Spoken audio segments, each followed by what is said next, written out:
Hello everyone, good morning সকলকে। আবার একটা নতুন ভিডিওতে সকলকে অনেক অনেক স্বাগত জানাই। আশা করি সকলেই খুব ভালো আছো, সুস্থ আছো, আর সকলের প্রিপারেশন খুব ভালোভাবে চলছে। আর আমারও প্রিপারেশন মোটামুটি চলছে। আর সকালে এই ঘুম থেকে উঠে ফ্রেশ হয়ে আমি বেশ বসে পড়েছি। আর সকালেই দেখি নাকি ঘুম থেকে উঠেই যে বৃষ্টি পড়তে শুরু হয়ে গেছে।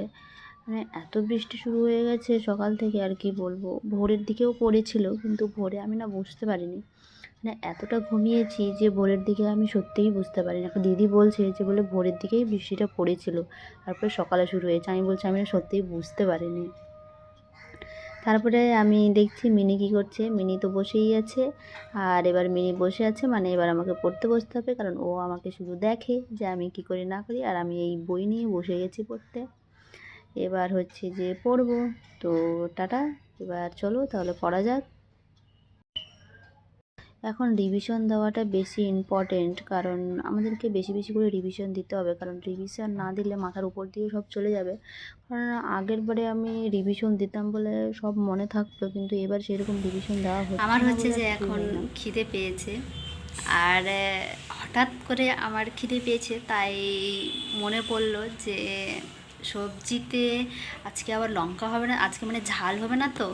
এবার কিছুক্ষণ পরে হঠাৎ করে মনে পড়লো যে আমি সবজিতে লঙ্কা দিতেই ভুলে গেছি, তো ঝাল করবে কি করে।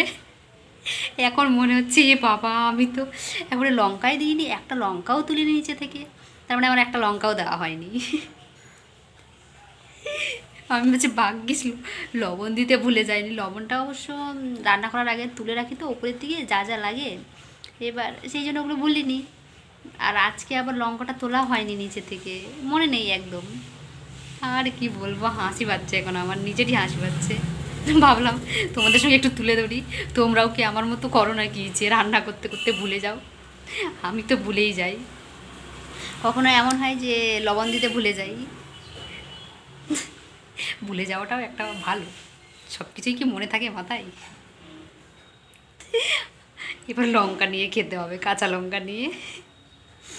ঠিক আছে, চলো তাহলে। এখন খাবো না, কিছুক্ষণ পরে খাবো।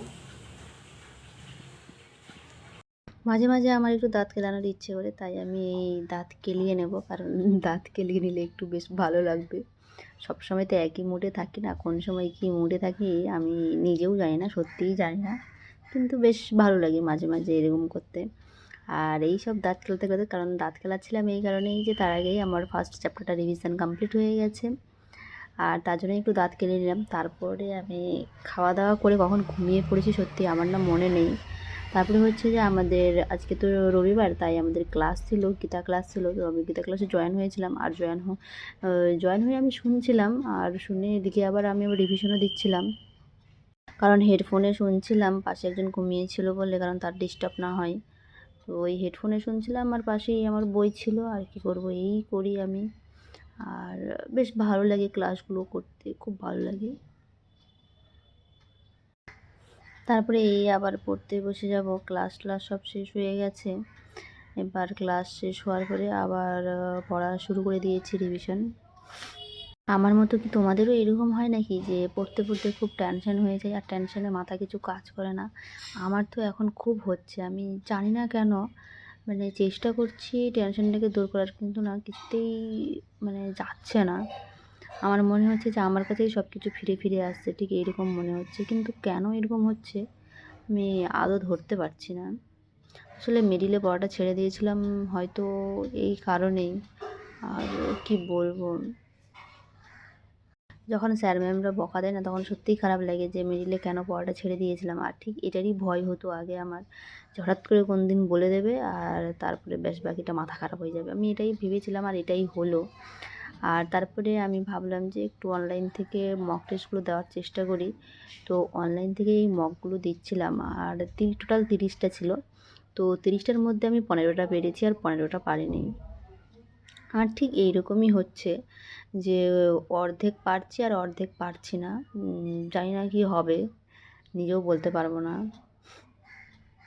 পরে মকগুলো আর অ্যানালাইসিস করা হয়নি, কারণ আমার মনে হচ্ছে যে এবার আমাদের যে মক টেস্টগুলো নিচ্ছি সেই মক টেস্টগুলো আবার পরে অ্যানালাইসিস করতে হবে, কারণ তা না হলে হচ্ছে না দেখছি।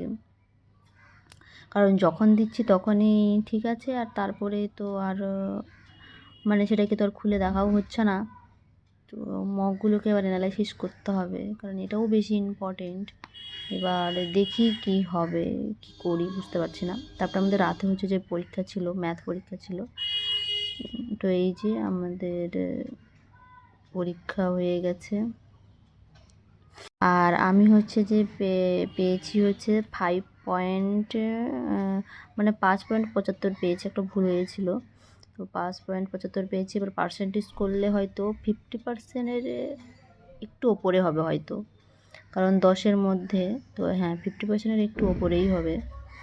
আর এগুলো তো দেখিয়েছিলাম, ফিজিক্স, লাইফ সায়েন্স, এগুলো আর কিছু বলার নেই।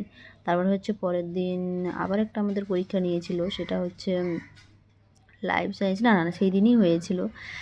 লাইফ সায়েন্স আর ফিজিক্যাল সায়েন্স দুটো পরীক্ষা নিয়েছিল 50 আর 25-এর মধ্যে। এবার 50-এর মধ্যে হচ্ছে আমি অনেক কম নাম্বার পেয়ে গেছি। 50-এর মধ্যে কত পেয়েছি আমি? 24। 50-এর মধ্যে 24 পেয়েছি, মানে 49%। আর ফিজিক্যাল সায়েন্সে 25-এর মধ্যে 13 পেয়েছি, মানে 52%। মানে কি বলবো, এত কম নাম্বার পেয়েছি না, সত্যিই নিজেকে খুব খারাপ লাগছে। কিন্তু কিছু করারও নেই, এত খারাপ লাগলে আর কী হবে। এখন আমাকে আরও বেশি বেশি করে পড়তে হবে, কারণ এখন আমার পড়া ছাড়ার কোনো উপায় নেই। আর তারপরে কি বলবো, আবার ঝমঝমিয়ে বৃষ্টি শুরু হয়ে গেছে। এত বৃষ্টি পড়ছে, কিছু বলারই নেই। আর আমার তো এদিকে টেনশন হয়ে যাচ্ছে যে এত কম নাম্বার পাচ্ছি, আর এই কম নাম্বারে কিছুতেই হবে না, কারণ মিনিমাম তো 60%-এর উপরেই থাকতে হবে। মানে 70% পেলে ঠিকঠাক আছে মোটামুটি, তবুও ঠিকঠাক নেই 80%। তবে 80% তো পাচ্ছি না, কী করবো জানি না কি হবে। আর আমি দাঁড়িয়ে দাঁড়িয়ে বৃষ্টি দেখছিলাম, আর বৃষ্টির দিকে তাকিয়েছিলাম। বেশ, বৃষ্টি দেখতে খুব ভালো লাগে, কারণ এই সময় তো বৃষ্টিতে ভেজে যাবে না, তাই না? আজকে সারাদিন আমার খুব একটা মানে পড়াশোনা তো হয়নি, কারণ ভীষণ আপসেট ছিলাম। মানে জানি না কেন মাঝে মাঝে এমন হয়ে যায় যে আর কিছুই ভালো লাগে না। কেন এরকম হয় আমি এখনও খুঁজে পাইনি ব্যাপারটা, মানে হয়েই যায় আমার। কেন হয় তার কোনো উত্তর নেই। তো যাই হোক, সন্ধ্যে থেকে এখন পড়া শুরু করেছি, কারণ সারাদিন তো আর সেরকম হয়নি। আর কি করা যায়, এরকম করেই চলছে আমার। কারণ জানি না কেন কি হয়, মাঝে মাঝে কিছুই বুঝতে পারি না। তো ঠিক আছে, চলো তাহলে। আর আজকের ভিডিওটা এই পর্যন্তই, দেখা হচ্ছে আবার অন্য কোনো ভিডিওতে। ততক্ষণে সকলেই খুব ভালো থেকো, সুস্থ থেকো, আর নিজের খেয়াল রেখো। আর ভালোভাবে সকলে প্রিপারেশন করো, কারণ আমি জানি অনেকেই খুব ভালো প্রিপারেশন আছে। তো চেষ্টা করো আরও ভালো করার। আর আমার মতো থাকলে তো অবস্থা খারাপ হয়ে যাবে, তাই না? আমি বলবো না কখনোই যে আমার মতো মানে আপসেট হয়ে যাও বলে, মানে ঠিক এনজয়, মানে ঠিকঠাক। তবে মেন উদ্দেশ্য হচ্ছে শরীর ঠিক রাখা। শরীর যদি ঠিক না থাকে তাহলে কোনো কিছুতেই এনার্জি থাকবে না, এটা কিন্তু বাস্তব কথা। যেমন আমারই সকালে শরীরটা খুব খারাপ লাগছিল, তার জন্য আর পড়তে পারিনি। তো ঠিক আছে, চলো তাহলে, টাটা।